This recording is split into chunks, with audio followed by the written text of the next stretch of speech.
I have about 1 billion game ideas that I've come up with since I started my game dev journey. Most of them aren't great. Holy Jesus. What is that? What the f is that?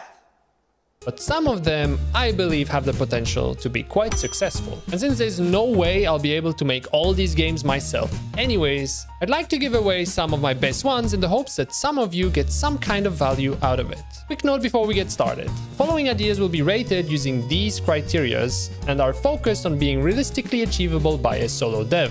With that out of the way, let's jump straight into the first game. The first game idea is pretty simple. You are a security guard in a museum at night. I feel like I've heard this somewhere already. The gameplay would be similar to most puzzle horror games, but with a non-Euclidean twist. For those that don't know, non-Euclidean worlds are worlds that kind of bend or break the laws of physics. They make stuff work and behave in ways that you just don't expect. And I've always found games like this really creepy. Something about a world not following the conventional rules just freaks me out. So my thinking was, what if you include some aspects of this into a horror game? Like imagine you're going down a corridor just to end up in the same place you started. Or maybe you're leaving a room and as you turn around, the door to that room isn't there anymore. So yeah, I find the idea of a puzzle-based horror game that happens inside a museum with a non-Euclidean twist a very interesting game concept. The one big thing holding this idea back is that making non-Euclidean stuff work is quite hard. A lot of times you need to seamlessly teleport the player and there are so many things that can break this effect. And this would make level design a nightmare, especially with a rich and dense environment like the one in a museum. And for that reason, I can't give this more than a 2.5 out of 5. The next game we are going to look at has a very easy to understand concept and will be piggybacked by two very popular games, Portal and Only Up. Portal Up will be a Fodian game similar to Only Up, but with a portal gun. The whole game will be driven by the physics of the portals. You'll use the portal gun to launch yourself into the right direction at the right speed. Wrongly estimating your trajectory and velocity will result in painful falls. I honestly believe that this game would basically sell itself, because anyone can understand what the game is about just by hearing the title, Portal Up. It also inherits the fun, intriguing and mind-bending aspect of the Portal games, but also the virality and hilarious nature of Fodian games. However, there are also quite a few flaws with this concept. First, getting the portal mechanics to feel good and fluid is quite a tough task. Not only that, but the portal mechanic also only works well in a first-person perspective, which I'm not convinced is a good perspective for Fodian games. The second issue is that you need to find a way to prevent people from just portaling all the way back up after falling down. Think about it. If you make a portal at the top and then fall down, what prevents you from simply making another portal all the way down here to simply get back to where you were? It's not impossible to solve all these issues. Like a very simple solution would be to make the whole game in a 2D perspective and have portals resetting barriers at every important height.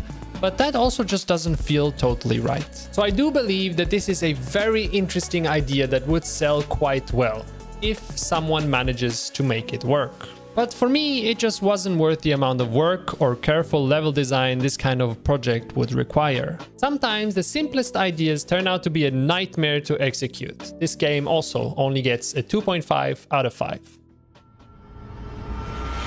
Now this game is a cool one. It's of the high-speed reflex reaction genre. This game was inspired by one of the most viral levels in Geometry Dash. It's the one that includes this up and down dash movement. And my proposal is that we take this mechanic, double down on it, and make a game called Triangle Dasher. Triangle Dasher is a game with one simple movement mechanic. You dash from left to right. You do this in order to avoid obstacles like, for example, spikes. To add a bit more depth and complexity to the game, you can add other mechanics like portals that teleport you, a rope mechanics that let you do this circular movement, or collectibles that explode in a super satisfying way when you dash through them. As you can see, there's a lot to be done with this idea. And if you're talented with music, you could even try to make this a rhythm game to add this extra layer of juice and addictive gameplay. So, back to the big question, will this game sell? Well, I think that in the right hands, this could be a banger. The idea is super simple and instantly understandable. It should also be fairly easy to advertise on platforms like TikTok, Twitter, and YouTube because of its highly fast and flashy nature. However, it is a niche that is quite competitive and you will be competing with big titles like Geometry Dash. This game gets a 3.5 out of 5. Next game I named Loot and Scoot, and I'll be honest, it's my favorite one out of the bunch. I almost feel bad giving it away, but I doubt I'll ever find time to make it anyways. This game is of the looter crafter genre. Yes, I made that genre up in my previous video. Go watch that for context. In Loot and Scoot, you are a non-combative thief who steals loot from adventurers. Like, have you ever played a game where you go loot a chest that looks like it should have some treasure, but turns out to be empty? Well, that's because of our protagonist. The premise of the game is that you need to sneak ahead of adventurers without them seeing you and loot enemies that they kill or chests that they are about to loot. You lose the game if they see you, so you need to use the shadows, bushes, or other means to stay hidden. Once you've stolen some loot, you go back to your shop and try to sell your newly acquired loot. In this aspect, it will be similar to Moonlighter. With the money you make, you can then buy better stealth gear, like a bow to shoot out lights, or maybe potions that let you become invisible for a short time. The game will kind of mix stealth with puzzle gameplay, and in my opinion, that's quite unique. Now back to the most important question. Will it sell?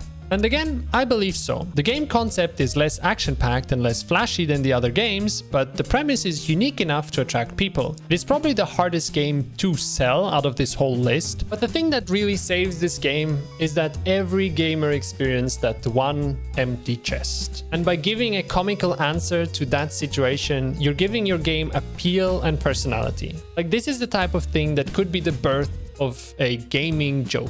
Overall, it's an idea that isn't overly hard to execute, but with massive potential. And that's why I give this game a 4 out of 5. Oh, and just like I previously mentioned, this video is tied to the video I made last week about the best game dev genres to make your games in. So go watch that next. Here. Yeah, click here. That's the place. Just do it.